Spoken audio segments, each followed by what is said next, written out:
Guys, Star Wars The Old Republic is our only hope for a Star Wars MMO at the moment. Can BioWare deliver on the hype they've created for their 10th anniversary expansion? Let's talk about it.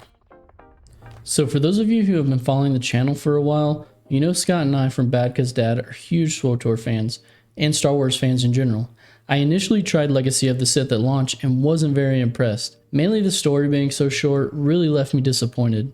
About the same time, Guild Wars 2's expansion End of Dragons dropped. My plan was to play SWTOR for a while and then jump into EOD, End of Dragons, down the road. However, without there being any real content other than the gearing system, I decided to move over early, and boy am I glad I did. EOD is an amazing expansion with loads of content and features. Plus, I was already at full power since there is no gear treadmill and they never raised the level cap in Guild Wars 2. There's only horizontal progression at the end game. Guild Wars 2 just respects your time more than any other AAA MMO on the market. Period. End of discussion. But this isn't a Guild Wars 2 advertisement. I want SWTOR to be as great as Guild Wars 2 or any other game that I love for that matter. The game director recently put out a post promising some big things in the 10th anniversary year to come. Do we have hope that BioWare can deliver, or does it even really matter to us SWTOR fans at this point? That's what I want to discuss today. Before we can talk about the future though, let's talk about the past. Legacy of the Sith was marketed as the 10-year anniversary expansion for Star Wars The Old Republic. It had the hype of an outstanding cinematic trailer to back it up, and as a player, it got me so hyped, I couldn't wait to download and play. However, as we all know, what we received did not live up to the hype or the expectations. Although the story was intriguing and well executed, there simply wasn't enough of it. Some players finished the story in 2 hours or less and found it hard to believe that what was delivered is 10th anniversary expansion worthy. On top of this, poor UI choices and ability pruning had veteran players feeling less than catered to. For more context, check out this video where the BadCuzDad crew offer perspective on the missteps and positives of the expansion so far. Seems like many aspects of the expansion, including the story and UI, just weren't finished. I have no personal knowledge of this, but the common assumption is that the BioWare SWTOR team is operating at a much smaller capacity than many of the other AAA MMO developers they compete against. I think we all have to take this into account after seeing the content of the expansion or lack thereof.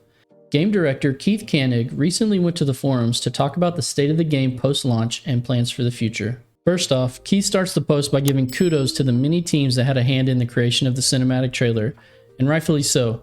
The trailer is an absolute work of art and storytelling that deserves all of the praise. The post continues with Keith acknowledging that the launch was not so smooth and actually pretty jarring for some. He points out some of the continuing bugs and missteps with the UI.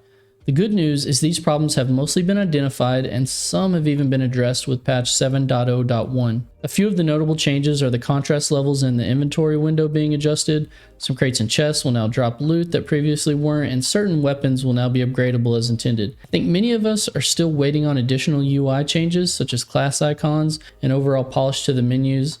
Of course, as far as content goes, we also want the raid and the daily area. The next part of the post is mainly what I want to focus on today. Keith explains that 7.0 marked a turning point for SWTOR by making initial foundational changes such as UI updates, combat styles, loadouts, and gearing and itemization changes. These changes are touted as only the beginning of the team's ambitious plans they have for the game this year and moving forward. Okay, let's take a pause. Why are these changes needed, you might ask? I was happy with all my abilities and gear, I had all the alts I needed, so no need for any combat styles. The problem, as they alluded to, is the game is now 10 years old, and the genre is beginning to evolve and pass SWTOR by. The industry is no doubt leaving WoW and its clones by the wayside. For SWTOR to continue to survive into the future, modernization and current industry practices are 100% needed. We love this game, which is the reason we play it and make YouTube videos talking about it. With no new Star Wars MMOs on the horizon, SWTOR needs to make fundamental changes that will attract new MMO players. These new players will fill the queues and pay the subs, and buy cartel market items, hopefully bringing in enough cash so that the expansion that just launched doesn't happen again. Maybe my logic is flawed there. Let me know in the comments what you think. Some of the future changes Keith teased were more story and locations to explore, and a complete PvP revamp, which as a PvPer, I'm super excited to hear more about. Also, more UI and modernization changes are on the way. Although they are making a lot of these changes, I don't want to completely let the developers off the hook. The expansion was definitely overhyped, and there needs to be some accountability for that, and I think the SWTOR team has received their fair share of harsh feedback. Should we have faith in the team to make the necessary changes to the game in a timely manner moving forward? I'm not sure we know the answer to that, given that EA is ultimately in control, and it doesn't seem as though they are giving BioWare the support they need. I do think us as SWTOR players are willing to give BioWare the benefit of the doubt moving forward, on one condition: we can't be overpromised and under-delivered to.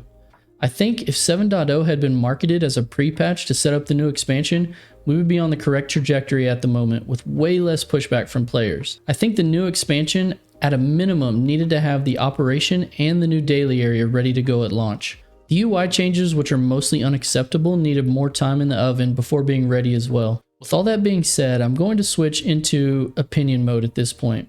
Let's see if what I have to say resonates with any of you SWTOR players out there. I don't personally play this game because I believe it is the best MMO on the market. I think you can make a case that it is a consideration, but the game is now 10 years old. I do think this game does a good number of things really well, of course, such as story and operations when we get them. And we all know how popular the roleplay is on Fleet Chat. I mean, what else do I have to do but read all the roleplayers emoting while jumping on a mailbox waiting for my next PvP queue to pop? But to be honest, the main reason I play is because I'm a Star Wars fan first.